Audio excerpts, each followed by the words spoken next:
Welcome to Future Squared, the podcast all about corporate innovation and entrepreneurship. My name is Steve Levesky, and each week I'll bring you authors, corporate innovation managers, entrepreneurs, and above all else, thought leaders on the topics of innovation, entrepreneurship, and self-improvement. Future Squared brings you a double dose of innovation inspiration every week to help you successfully navigate your innovation journey.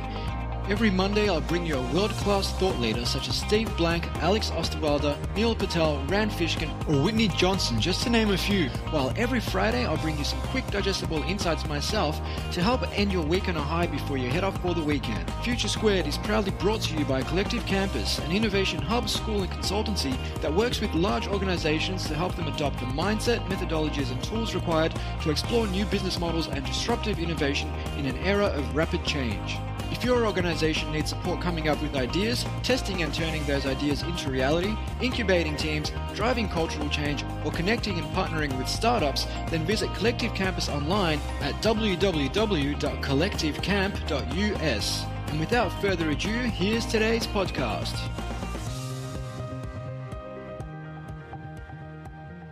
Welcome back to Future Squared. Those of you familiar with this podcast will know I'm a big fan of Dave McClure and his Pirate Metrics approach to customer acquisition. Well, Dave is the founder of 500 Startups, the venture capital seed fund and accelerator based in the Valley that has invested in more than 1,500 companies across more than 50 countries.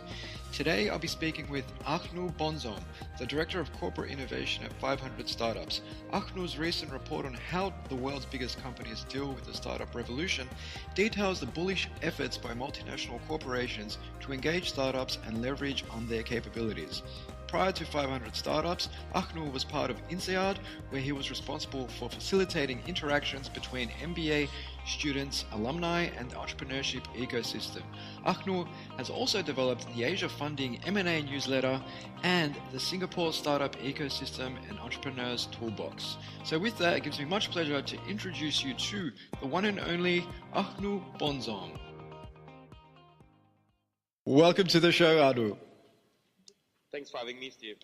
It's an absolute pleasure to have you on the program. So, Arnaud, you're currently the head of corporate innovation at 500 Startups. Can you tell us a little bit about how you came to be the head of corporate innovation at 500 Startups? What's your career trajectory sort of looked like? Oh, sure. So basically, I moved in Southeast Asia like 5 years ago. I landed in Singapore, and initially I was working with the French government. I was helping like French startups and SMEs to do business in Singapore, and then I joined INSEAD. I worked there like for 2 years helping students, so MBA students and MBA alumni to work with startup, tech companies, e-commerce, and also like joining some VCs. And at this time, I started also to do like some research on my spare time. So basically, I published a small report about the startup ecosystem in Singapore, and I did the first version, and now I did the second version about it. And basically, so like I was working on some research on my free time, and I was quite passionate about learning more and understanding like what is really happening in Singapore, for example. So basically, I had a discussion then with 500, and we kind of found it could be also interesting to go like deeper about how corporate are working with startups. So basically, it was a story about before I joined 500 and about what I'm doing now with them. Fantastic. And I managed to make it out to Singapore a couple of years ago and spent a little bit of time at, I think it was section 18, if I'm not mistaken. Block 71? Maybe? Block 71, section 18, block 71, close enough. No, you're very close because initially it was only one building, Block 71, and then they launched Block 73 and Block 79. And now they're launching 3 new blocks, and some of them I think are above 80. Yeah. So you are mostly in the middle. You get the middle. Exactly. But that's actually, it's quite interesting the amount of support that the startup ecosystem is getting in Singapore, and I know the venture capital ecosystem is quite strong there. The last time I checked, which was probably a year ago, there was about $2 billion in VC funds made available, I think, on an annual basis. Which I think what is very interesting in Singapore is that the government is very supportive. So it's more about thinking about what is missing. So like several years ago, they were thinking about what is missing is a seed stage. So then they created a TSM investment system. So then they bring like 14 VC, and they were supporting them with a matching system. So every time a VC invests like 80,000, they were matching up to 500,000. So they started to do that. The Block 71 is also run by GTC. So it's like also linked to the government. So you get a lot of initiatives linked to the government in Singapore. Yeah, no, that's fantastic.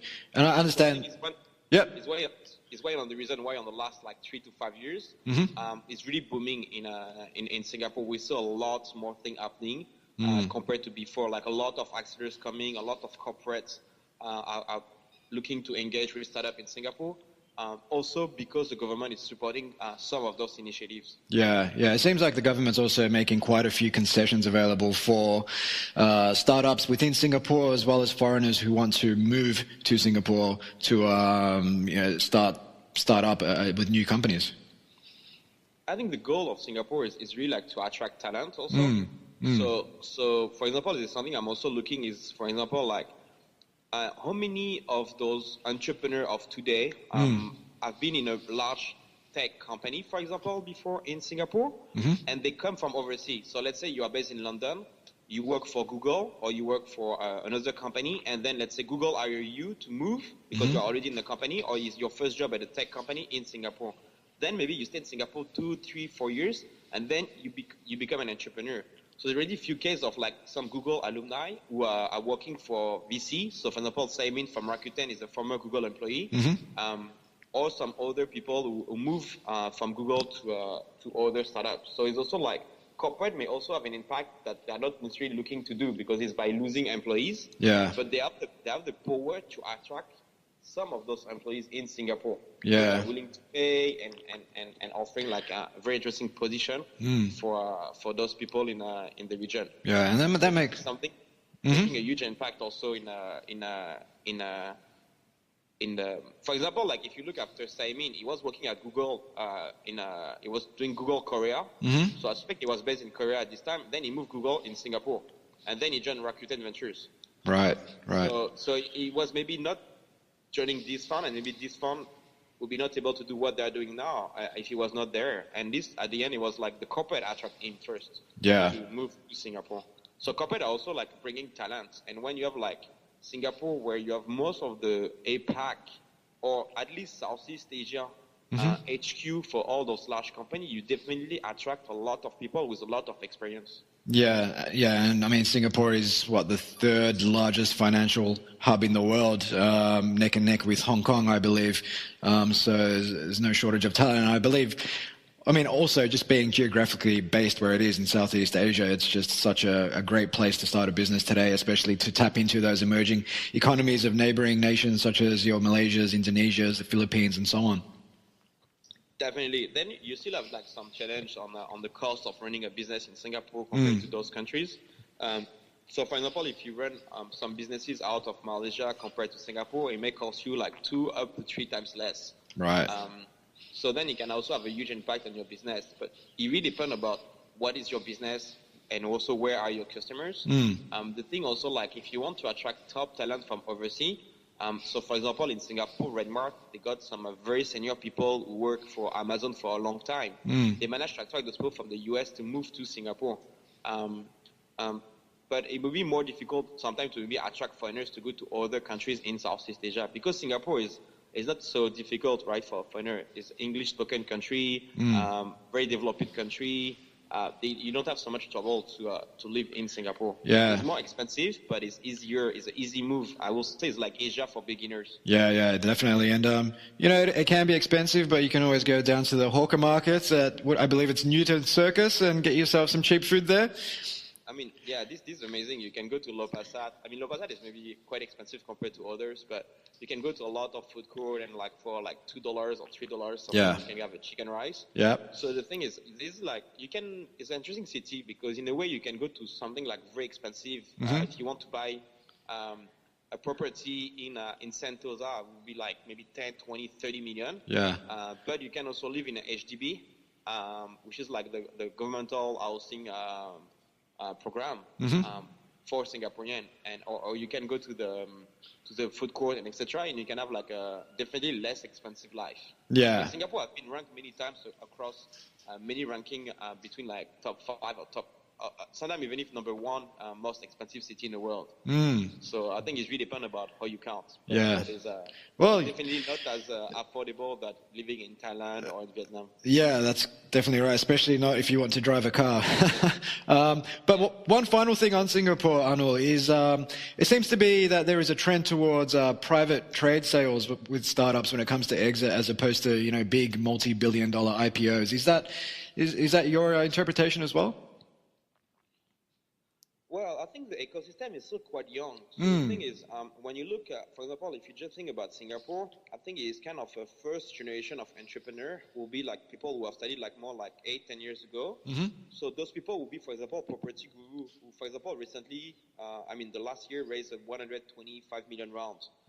Or, for example, like Zopim, who have been acquired by Zendesk for 30 million. So some of those entrepreneurs have studied more like 8 or 10 years ago.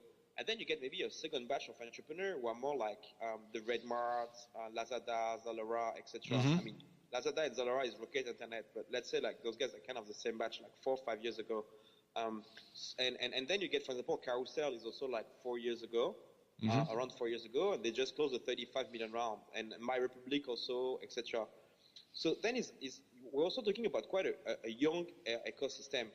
If you think about all the billion-dollar company on CB Inside or Wall Street Journal ranking, a lot of them are above 5 years. It's quite rare to have like this very high evaluation and etc. just in like 2 or 3 years. So I think it's also because it takes time.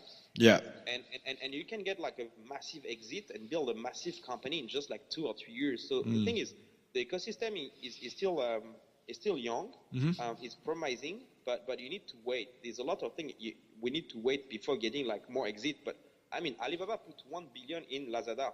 Wow. Google did its first acquisition in Southeast Asia with Spy. I suspect it was more like a key area, but they did an acquisition in the region.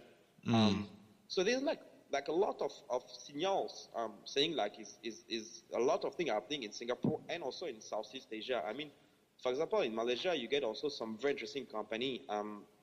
For example, a lot of people using like picture, they may use like Getty Image or some other platform. But in Malaysia, you get a company called 123RF, and they're doing pretty well, and very few people know about them.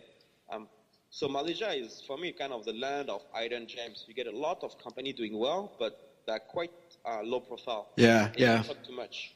So it's quite interesting because I think we will see like more things happening in the region.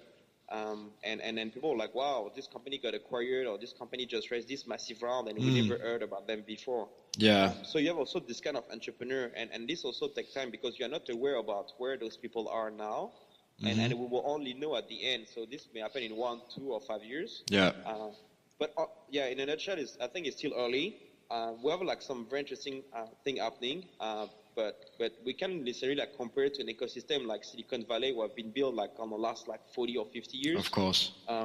So it's a very different story. Yeah, and every city is going to have its own story, and I think you can go to almost any country in the developed world, and everybody is trying to build their own Silicon Valley. And the fact is that it's almost impossible. I mean, yeah, you can build your incubators and your ecosystem of educators, mentors, investment funds, government support, but ultimately Silicon Valley's got a history steeped in lots of different things that coalesced more than 50 years ago to bring it to where it is today. And it's very difficult to replicate that. But, like I say, every city has its own story to tell, and I think Singapore is starting to tell its own story. I agree, and I think also like each city or each country has sometimes some unfair advantages. So, for example, if you're in Singapore, one of the advantages that you have compared to the region is a low tax and very good IP protection. So it's like the number 1 in Asia and number 2 or 3 worldwide. So this is quite a unique, for example, of advantage of Singapore. In Malaysia, for example, you have the biggest country in terms of Islamic finance. So then if you want to push for Islamic fintech, you maybe have a pretty good position already. They're also quite strong in oil and gas in the region. So then it's also like each country needs also to check about which kind of asset they have and how they can leverage those assets to build their startup ecosystem. Because if you are in Australia, and you want to build like Islamic finance in Australia, the market will be quite small. Yeah, exactly. It's not the best country to do it. But if you're in Australia and you want to do like mining, maybe make a lot of sense. Yeah, exactly. So it's also like thinking about, or for example, something in South Asia I don't see so much, but I saw quite often in Australia and New Zealand, is startup in agriculture.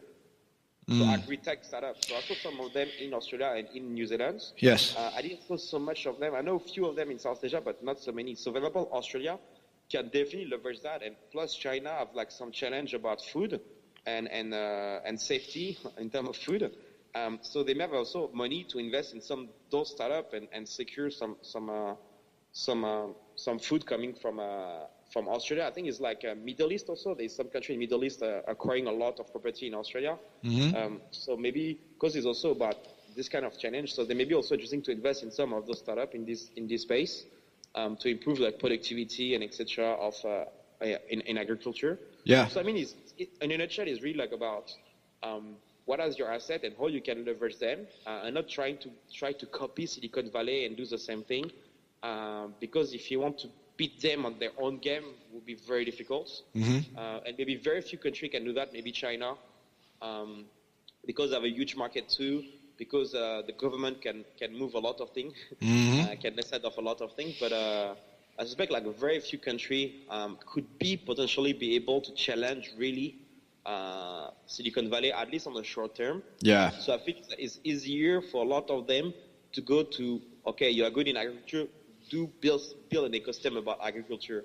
If you're good in Islamic finance, build something unique. Because who knows about Islamic finance in Silicon Valley? Yeah. You may find some people, right? But if you decide to build the hub and make this like easy for people to build Islamic finance, to be also very proactive in terms of legislation in Islamic finance in your country and drive this initiative, you may be able to attract some of the top talent. Plus, in Malaysia, something that people don't necessarily expect is there's a very good level of English. So people think about Singapore is because English is one of the official language here, but one of the four. But when you go in Malaysia, most of the people speak pretty good English for business. It's quite impressive because it's not an official language. Yeah, definitely. And I think you touched on a few good points there on agriculture as well here in Australia. And there are a few, there is one government initiative in particular run by the National Farmers Foundation, which is all about supporting agri-tech startups. So quite a big push now being made by the federal government here in Australia to support agri-tech, because they do see that as the way future for us. And there is a lot of talk about Australia being in some way, shape or form the food bowl for parts of Asia, particularly as urbanization becomes such a big thing in countries that traditionally were steeped in agriculture, such as China, but I think their goal is to have 70% of the population living in urban areas within the next 5 to 10 years. So lots of, that shift definitely supports different business models and different opportunities.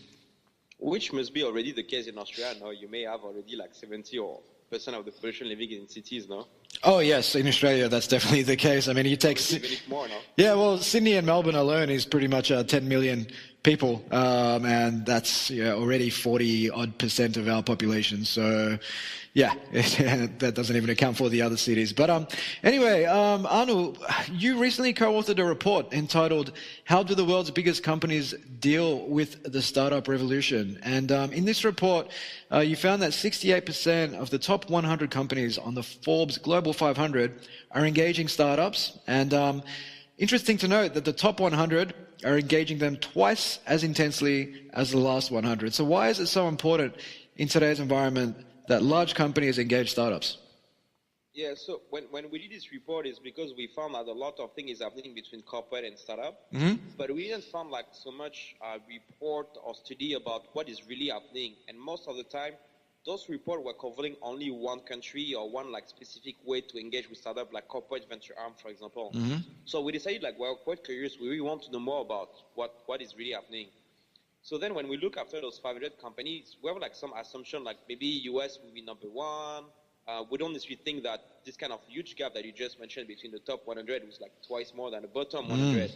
And what is also interesting is this is quite linear, in fact. Is the top 100, because we select also like 7 different initiatives that for us means that those corporates are really engaging with startups. For all those initiatives, those top 100 are doing way more than any other group of 100 companies. If you check compared to the bottom 100 or like between 100 to 200, etc., they're doing like way more.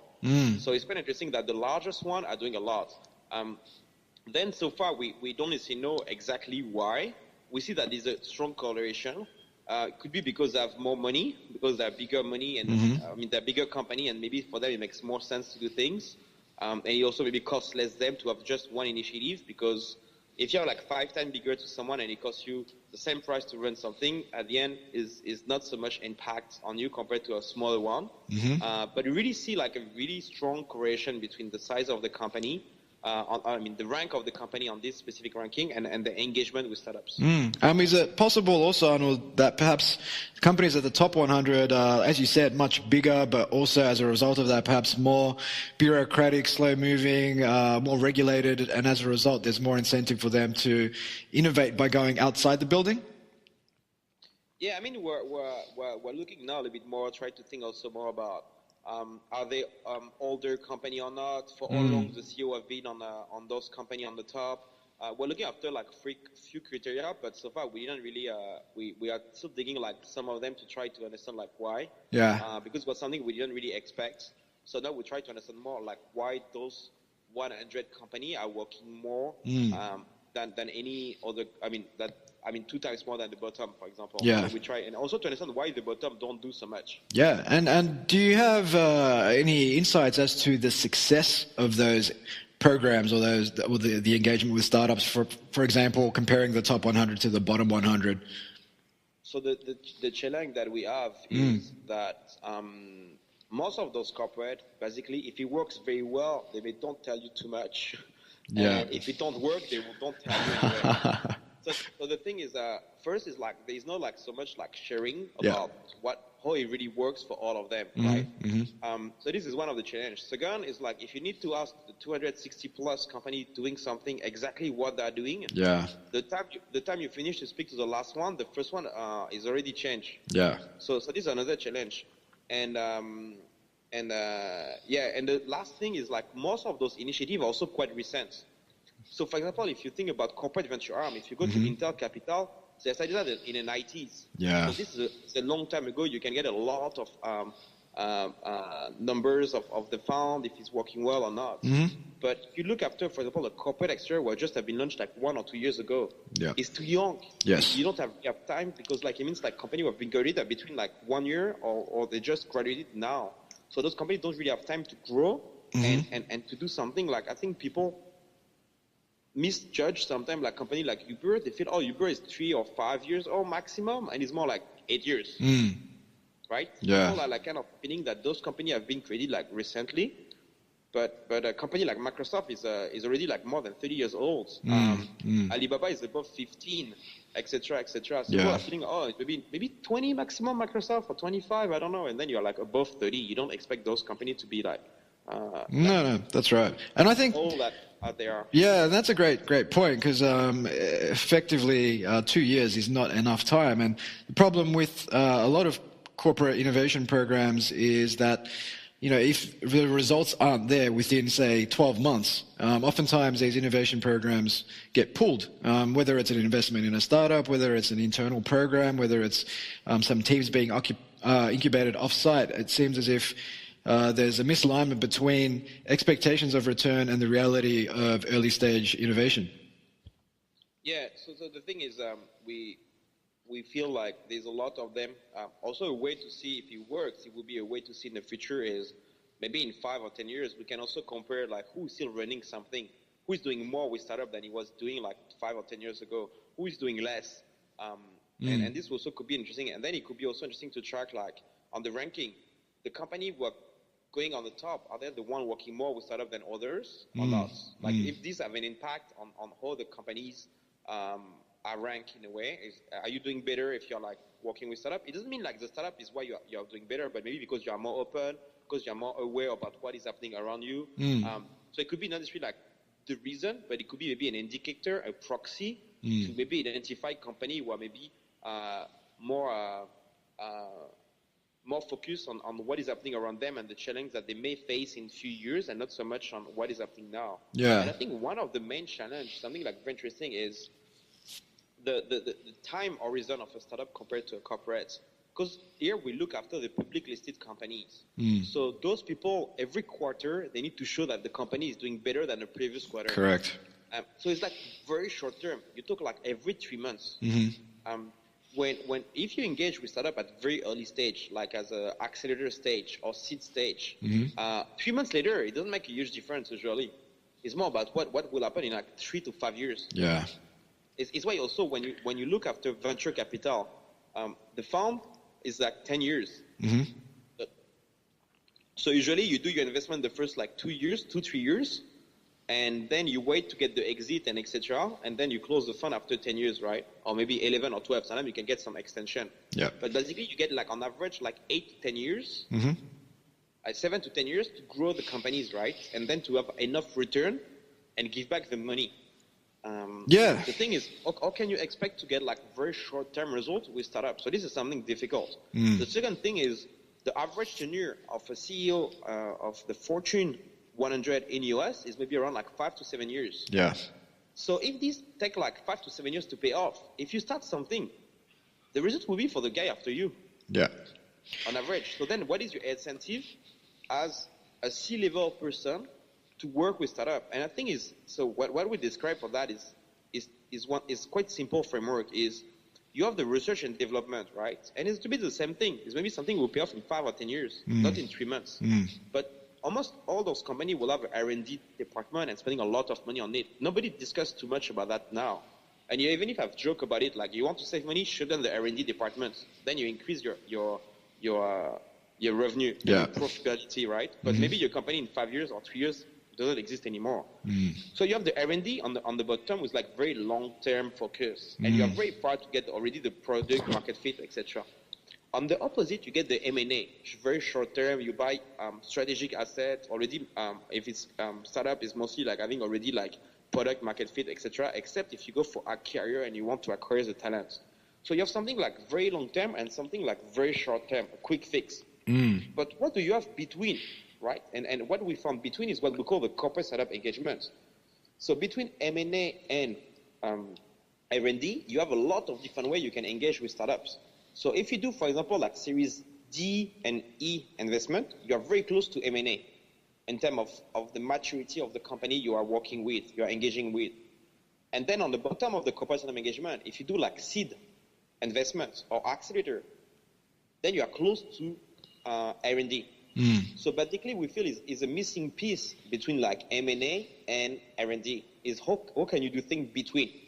And so far nobody discussed so much about if you should do M&A or if we should do R&D. Like all those companies are basically doing both.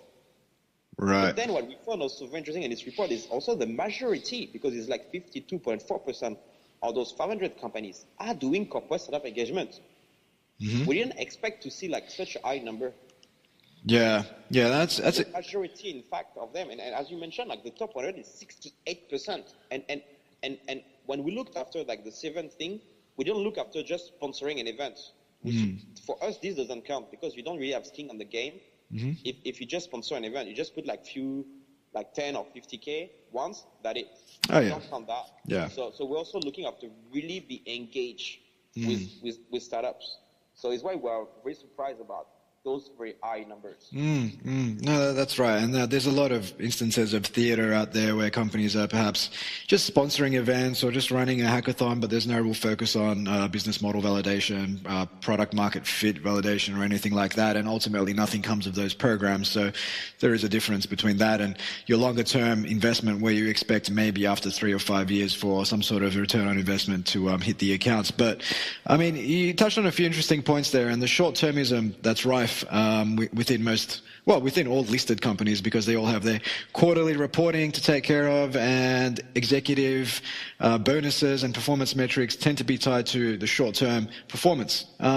So how do you kind of bridge that gap? I know you've talked about the corporate startup engagement kind of being the bridge between M&A and R&D, but in terms of communicating those metrics back to, say, corporate executives and saying, look, we're not going to get ROI of X% within a year. We're more likely to get these returns after 5 years. I mean, and then what metrics do you use in the first year to communicate back to decision makers?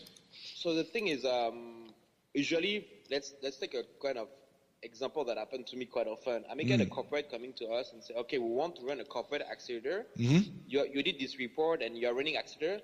Can you tell us how it works? How can we do it? And usually when a corporate comes to me and saying that, I'm more like, okay, all done. It must be the great idea for you, but just tell me, give me a little more background. And usually I look after two things. I look first about what are the challenges that this corporation is facing, like now, and maybe in 5 years and in 10 years. To have an idea about what they need to do based on that. So this is one part. The second part is more about who they are. So it's about what is the culture in this company. Are they willing or not to take risk? Are they willing or not to invest money on those projects? Yeah. Or are they willing or not to wait to get results? Are you willing to wait 5 years, 3 years, or 10 years to get results? So based on that, then you can quite quickly have a framework and think about, okay, maybe if you want short-term results, and without taking risk and not putting so much money, it looks like quite impossible, right? So then you also need to adjust between what they want. You can really get not taking risk, short-term result with no money. It's like this is becoming very difficult, right? Yeah. But then if you're looking at, I want to take risk, I'm willing to put money, and I'm willing to wait. Then it's like, okay, then now we have like a lot of possibilities of what we can do. But also what is important is like, what is the culture of the company? What fits who they are?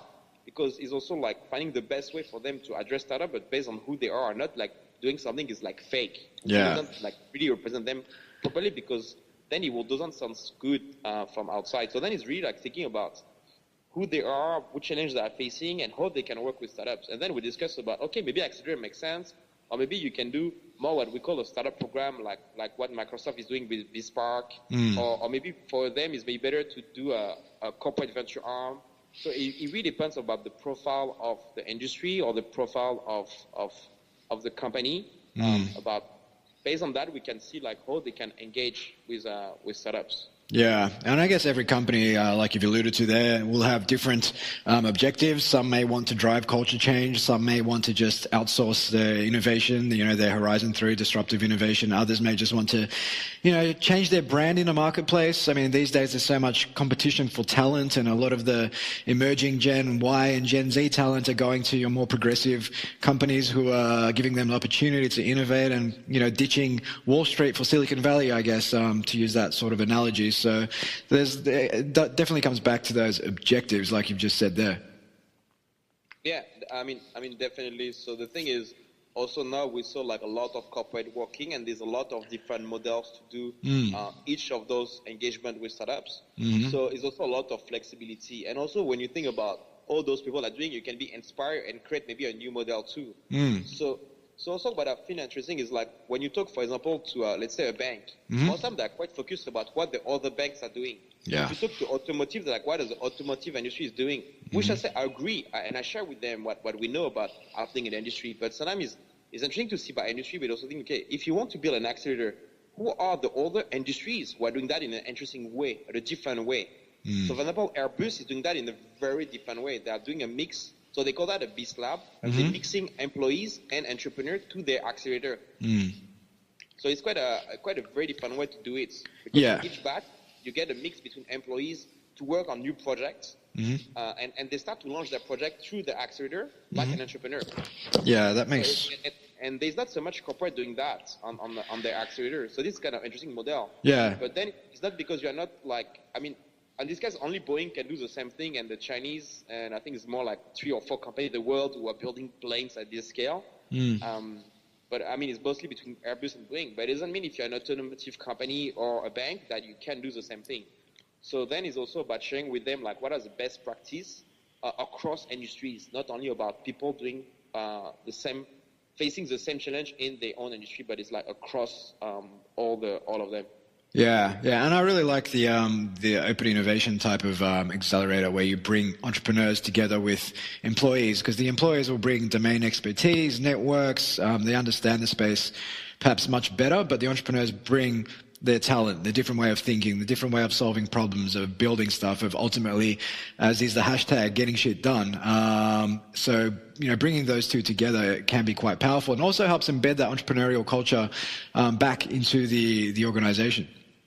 Yeah, definitely. So then, I mean, it's quite early to know what as a result of this initiative, if it works or not. But it's an interesting model because they have a very different approach about how to do it. So then, for example, it could be this kind of model. If you want to change the culture, it's something quite interesting because it will give to the employees like a real immersion in how do you build something from scratch. And then when you build your new product, you don't maybe get the same budget that you get usually to get to do your marketing, your PR, and etc. Like, hey, you're back as an entrepreneur. You need to also. How do you get like those journalists to cover what you are doing? How do you get like your first customer, etc. Yeah. Yeah. So I think it's quite interesting because he also brings the company to be like a little bit more lean. It's not so much let's advertise and let's see what happens. It's like no, I need to be very cautious about like every cent because it's more like each of that dollars are like coming from my pocket.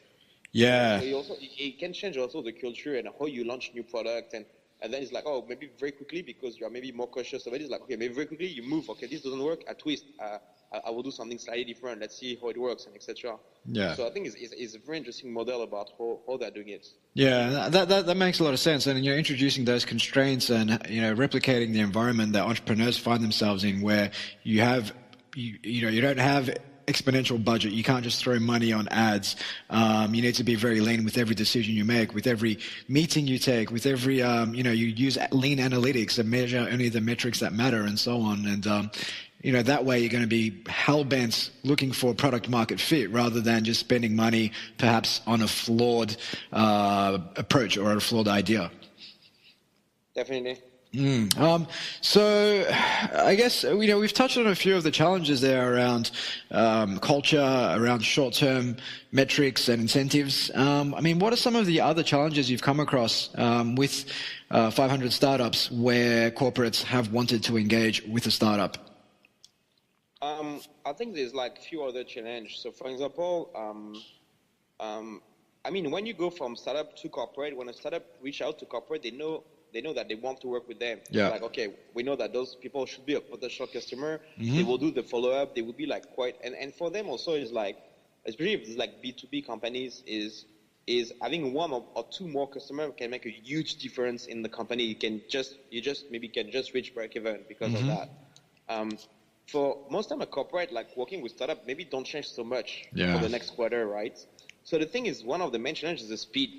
Because you get a founder maybe reaching out to corporate, it can make the decision over the weekend if you want to do something or really change or decide like you want to make his product for free or you want to double the price or whatever. It can make the decision very quickly. Where corporate is like, oh, let me see, we need to talk with my colleague, plus I need to check with compliance, with the legal team, and etc.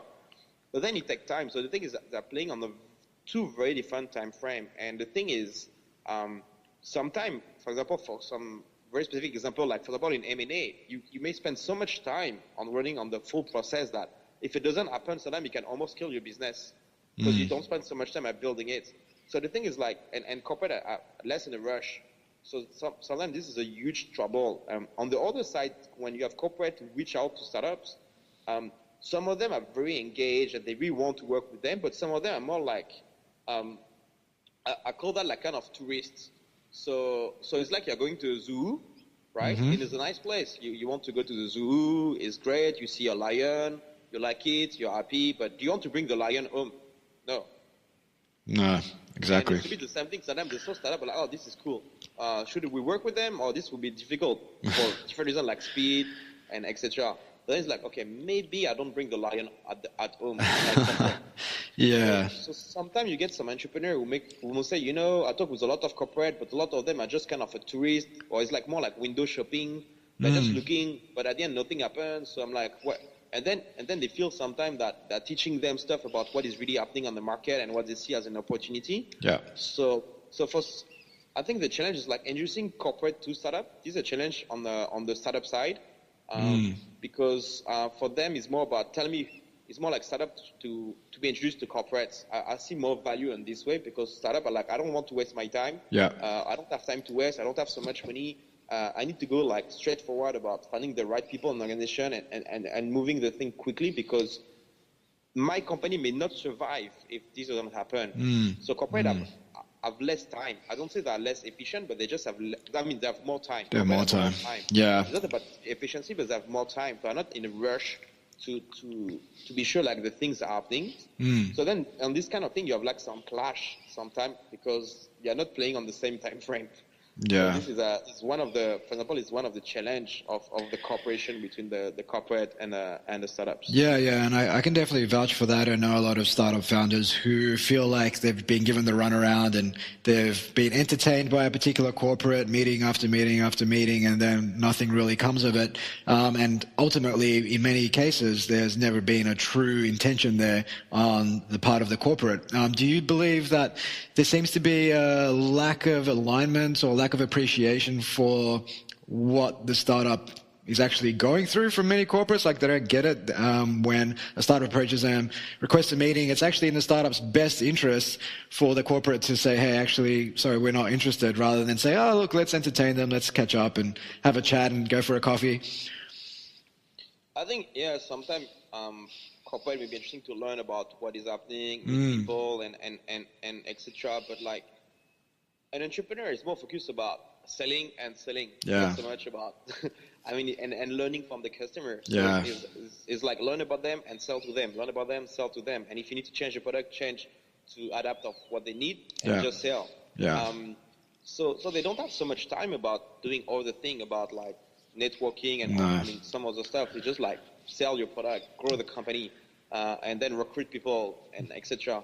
So I mean, they need to move quick and change things. And sometimes corporates, some of them don't necessarily know exactly what they're looking for.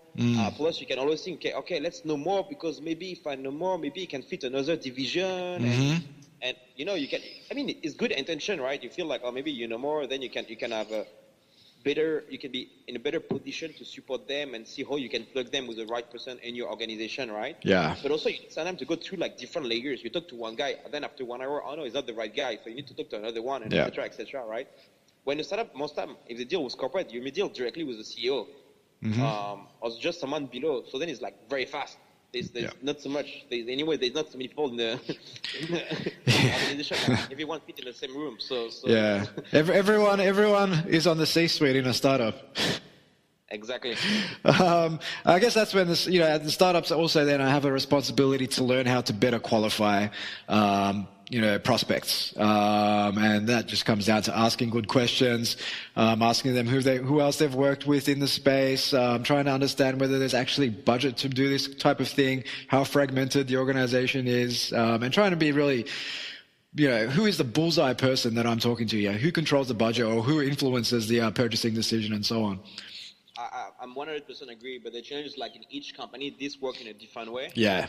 So then it's about really having the right framework as an entrepreneur about asking all those right questions and being able to understand very quickly if you can do something or not, or maybe. And based on that, you want to invest more time on building this relationship. Where on the other side for corporate, for a lot of organizations, if it's like senior people, they may engage directly with the CEO. So they don't have so much trouble about finding the right person. It's more about then after for them to learn about what the company is doing now, which is one thing, but which is sometimes more challenging because this is really depend about what the CEO will share with you is about what the company may do in a few years. Because sometimes it could be like a very different, and the vision of a company about where they want to go can really change about if you want to work with them or not, also as a corporate. Yeah. And it's more difficult on the corporate side to understand really like where the company is really going and what they are doing. And also the other challenge is some companies may start out doing something and maybe 6 months later or 12 months later doing something very different. So if you're a corporate, you need also to kind of check regularly with those entrepreneurs about what they are doing. Yeah. Because they may change. So we get, for example, in South Asia, companies start as e-commerce, then they move to do payments. Yeah. And that's like you're looking for a payment company and people say, do you talk to this company? No, I know they're doing e-commerce. No, they're doing payment now. Okay, fine, I need to update. Yeah. And that is the nature of early stage innovation, right? You've got to be pivoting to new opportunities based on the learnings that you're getting from your customers. But I guess there needs to be that communication back to the corporate that you're partnering with, if that is the case. And I'm a big believer in what you've just said about speed.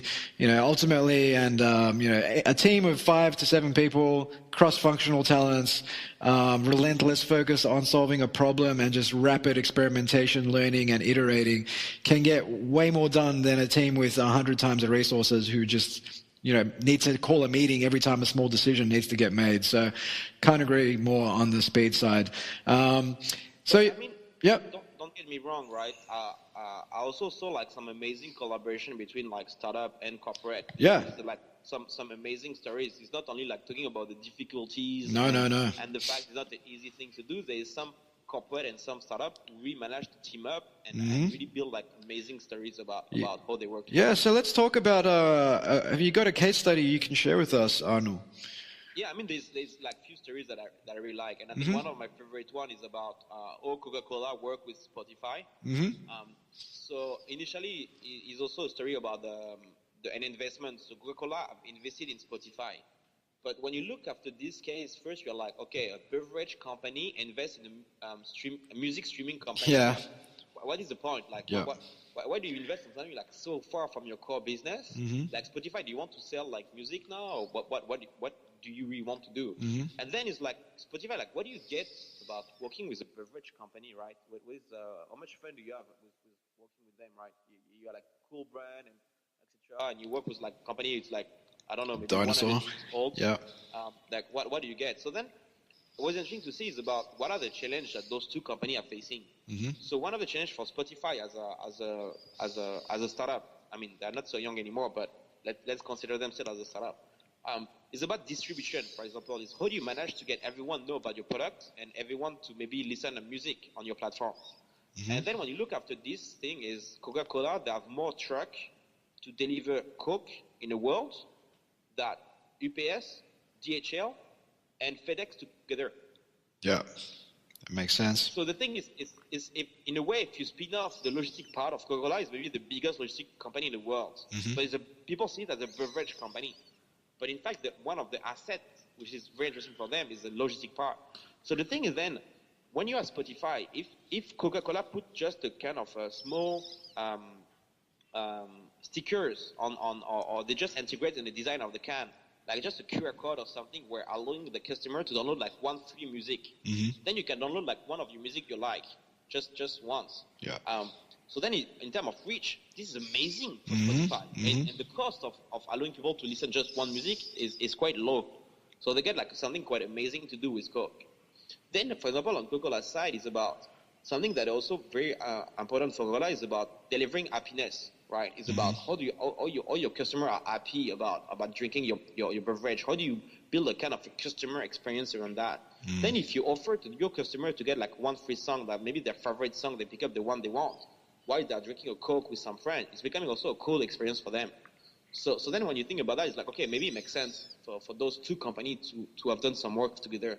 But it's not an obvious one. It's why I really like it. It's not like looking like a logistic company doing investment in a logistic company or software for logistic or something like that. You feel like, okay, this makes sense definitely. But sometimes it's also looking like beyond your own industry and what you can do for startup to team up with corporates and what you can do for corporate to team up with startup. So for example, if you think about looking on a different way, if you think about Apple is you can see them as the biggest tech company in terms of market capitalization of the company, but you can also see them as one of the most efficient retail company. When you know like how much money they're making per square meter on the shop is like few thousand. It's quite impressive because they don't have so much product per square meter too. There's a lot of space on the available space on each shop. And then you can also see like Apple, for example, are the biggest, one of the biggest, in a way like bank, because Apple is a company in the world having the biggest number of credit card numbers because of iTunes. So then it's like if you build like fintech product or payment product, if you reach at the right time to a company like Apple and they want to launch something, the Apple Pay or any other thing, then it's very interesting. Maybe more interesting to look to a bank. Yeah. Because Apple is mostly worldwide, where a bank are maybe more focused on the country or on the region. So it's also interesting for a startup like try to think out of the box about which corporate you should collaborate. Because you need to think about the assets of the corporate in a slightly different way, not necessarily like from the industry, but what they own. That's right. For example, logistic, it was interesting for Coca-Cola. And there's like some other example, like for example, something that corporate and startup don't necessarily look too much about. Like people think about, I work with corporate can give me access to the customers. True. But this is kind of an obvious one. But another one is a bit less obvious is corporate giving you access to their suppliers. Yeah. And this is very important, especially if you do like hardware company. Because if you build a hardware company and you want to do your first 1,000 or 10,000 very expensive, yep. And then you go to Shenzhen. It's not only about being expensive. You may get a lot of people who don't want to do it because the volume is too low. We don't do below 100 pieces. So then it's like, how do you negotiate with them? But then if you have a large corporation who was already ordering like millions of items per month to be produced by this company, then asking them a favor to do this 5,000 or 10,000 is maybe more doable. Yeah. It's maybe more possible. Yeah, that's an... For example, yeah? No, I was just going to interject there because it's an interesting side note. I'm not sure if you know the company Cogan, Australian consumer electronics company, but they've been around for about 5 years, and I believe they're worth several $100 million now. But when their founder started, he basically wanted to start selling TVs, but the minimum order quantity was something like you said, at least 100. And the company basically pushed back. It was a company in China. They said, look, you need to order at least 100 TVs. We can't start with 10 or something like that. But this company's website was a complete mess. And it was like GeoCities in the 90s, spreadsheets on it, all sorts of random stuff. And he basically pulled apart their website, got these spreadsheets that had all the prices, and built them a nice, flashy e-commerce site in a matter of days. And basically sent them the link to this site. And once they saw that, they basically said, okay, we'll fill your order for 10 TVs. So that was his way around that. So yeah, I mean, for example, like in France, you get Orange Telecom, who is currently working with some hardware startup, and they're doing that. They're offering like supplier access. I think BMW Accelerator are also offering like some supplier access to the company going through the accelerator program. And this is something like kind of there is no value for that because otherwise it's very difficult or impossible to have access to those suppliers because you are too small. So then it's difficult for you to have good pricing and good quality sometimes. So this is something like very strategic that some corporate can also offer in terms of suppliers. Distribution is also something interesting if you work with some retail company. It's something also quite interesting. So I know like for example like a small company working with like they're currently working, so I don't disclose the name, but like with a huge toys company. And they're willing to order like a significant amount of product and distribute and sell it and etc. So sometimes this also can really be helpful for the startups. So I mean definitely like corporate and not really like the evil one in the game it's more about like how can you really work together. And what is very interesting is like if your challenge can be solved by the corporate and the challenge that the corporate are facing can be solved by your product or your services, then you start to have like a very interesting collaboration that you can set up between the startup and the corporation. Yeah, that makes a lot of sense. And I think it's up to the corporate to identify what are all the different potential approaches we could take, not just from our own industry, but from other industries as well. And how does that align to our objectives, whether it's innovating, whether it's supporting incremental innovation, disruptive innovation, whether it's changing our brand, whether it's changing our culture, what are we trying to achieve, which program may best suit us, and then just trying. Maybe not committing to a 5-year rollout of a program, but maybe it could start with something small, 3 months, 6 months, and then going from there. Yeah, but I mean, I'm a huge believer on starting small and lean, but there's sometimes you also need to put a minimum skin on the game. So for example, if you run a corporate accelerator, if you just do 1 batch per year of 10 company or 2 batch per year of 10 company, maybe not enough. Because then when you start to do the math, so for example, if you think about you do 20 company per year, so I mean after 3 years you have done like 60 companies. Yeah. And then you look after the results, but out of 60, it's only 20 who have graduated 2 years ago, and only 20 who have graduated 1 year ago. And the last batch just graduated, so it's like no results for the last one already. Yeah. The second batch is only 1 year, so then it is maybe too early to really have some results. Maybe you can just check like who have raised a round of money after the demo day. So basically, you just evaluate the first batch. So even if you graduate like 60 company, you're still talking about only the first batch. And getting like out of 20 something like very significant, working very well only 2 years after, it's not sure this will happen. So the thing is, when you look after, for example, some corporation working corporate accelerator like Microsoft, Orange Telecom, Telefonica, or Telenor, those guys are looking to do that and are doing it at the scale, having like 5, 7 location. So it means they do like more like 50 to maybe close to 70 or 80 startup per year. Yeah. And that, if you do 80 per year, after maybe 2 or 3 years, you may already get some of them doing very well. The ones are like rocket growth but the thing is, this is important because this is about storytelling to the management saying, hey, look, we already have some stories. Because if you have 20 and you have zero story, 60 and you're basically only talking about the first 20 and you have no stories, like, okay, so this is running for 3 years, it costs us this amount, but what happened so far? Not so much. So maybe we should shut down. But I always compare this with playing poker, where it's like you play poker and you do check at each turn. You will never win. You need at one point to put some money on the table. Yeah. And you need to do at a minimum size. If you are too small sometimes for some of those initiatives, it may don't work. So it's also like it's good to be lean. It's good to try like step by step.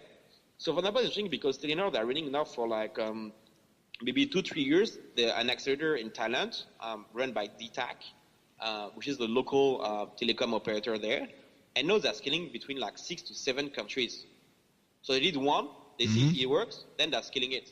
But now that they reach the volume of having enough startup, then it will be pretty sure in like 2 or 5 years that, okay, we have like some success stories. We have like some startup who have done very well. And then it's easier to justify and maybe to put even if more resources to really leverage that. Yeah.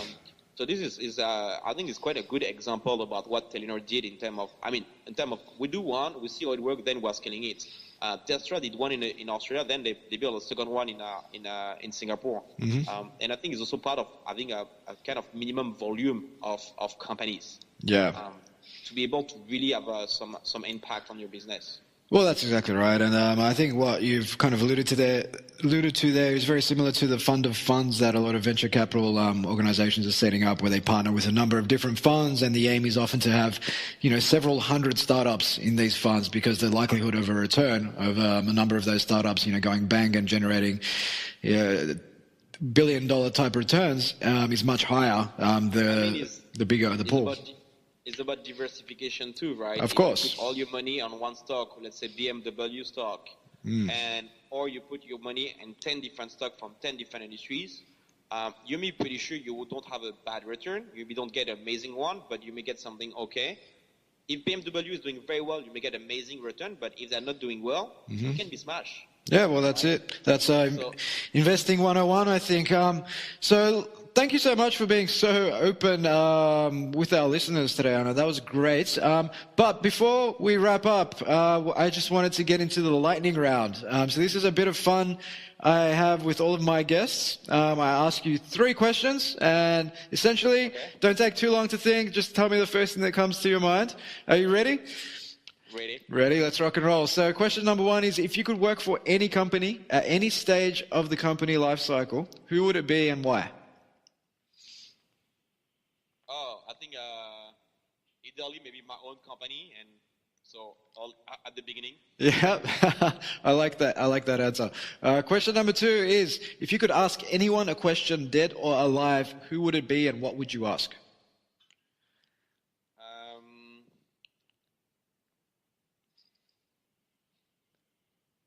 I would like to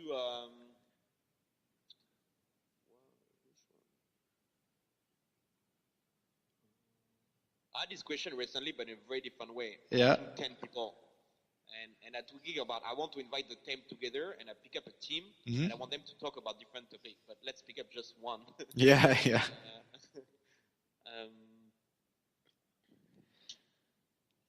I think I would love to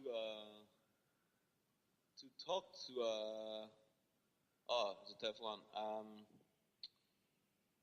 I would love to talk to Mandela and asking his vision of the world today about what is happening in the US, about China, about all those like countries, and also what is his vision of Africa? What would be Africa on the what do you feel like Africa could be in the next like 10 to maybe 50 years? And I would love to have his point of view in terms of what is happening in the world now. Yeah. How he feels we can do like build a better world. No, that's a good answer. And finally, Arnaud, the question number 3 is, How do you stay on top of your game? Do you have any rituals or routines that you take part in on a daily basis? I have a lot. Yeah, let's hear them. Okay. So one of my favorite one is breakfast at 7 a.m. with someone. Uh-huh. So I do that very often. Starbucks, 7 a.m. So basically, lots of people reach out to me, offering to most of them breakfast at 7 a.m. at Starbucks. Uh-huh. So some of my friends are joking when they want to see me, like, don't give me a breakfast at 7 a.m. at Starbucks. So something that I do because it's early, it's easier. You have more control on your agenda on the early morning than meeting someone at 7 or 8 p.m. Yeah. So this is something I'm doing. I'm doing also. Like every day, I'm spending a lot of time to read the news. Using Feedly to do that is very convenient. Mm-hmm. I'm also running, also to force me. This is an interesting way. I forced myself to do some side projects. Mm-hmm. So, for example, I did this deck of slides about Singapore startup ecosystem. So I did the second edition already. Now I start to work on the third one. Mm-hmm. And this forced me to do a deep dive on a lot of things and going through talking to a lot of people and really like going deeper. So this is interesting because it forced me, because I do the presentation and etc. At the end, I do a full deck. Mm-hmm. And the last one was 100 slides. The next one will be 150. So this really forced me to go deeper and learn about what happened in the country. Mm-hmm. And I'm also considering to do another country soon. And the last one, I'm also running like 2 newsletters. I'm doing one about some cool jobs in the region. Mm-hmm.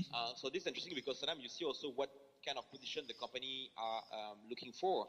So, for example, recently Google, they're hiring someone for Singapore to take charge of the Google for entrepreneurship for Asia Pacific, Mm-hmm. and they're also hiring someone for Google Cloud to work with VC and accelerators. So interesting to see, like, okay, now I already know that Google is looking to be like more bullish on Southeast Asia/Asia than before. So sometimes this gives you also good insight about what is happening. So you can use it when you look for a job, but you can also use it to see which company is doing what.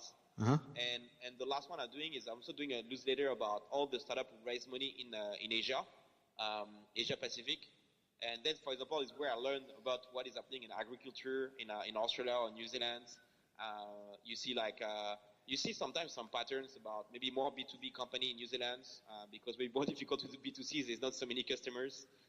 So then you can make some assumption like this one, and then because I'm collecting the data myself, I see the pattern, and then you can also I can use my own database with all the deals that I collect to see what is happening in each country. So this is some of the things that I'm doing is basically a lot of side projects, and try to always keep time available to meet a lot of people to learn more about what is happening now. Right. So basically, it sounds like you stay on top of your game by giving yourself extra work to do. I mean, there's honestly, I'm very lucky on my current job and before when I was working in INSEAD to meet a lot of very smart people and a lot of very successful people. But something for sure that every very successful people that I've met is they're smart, but they're working like very hard. There's no secret. There's no like secret sauce about how do you succeed. They are very smart.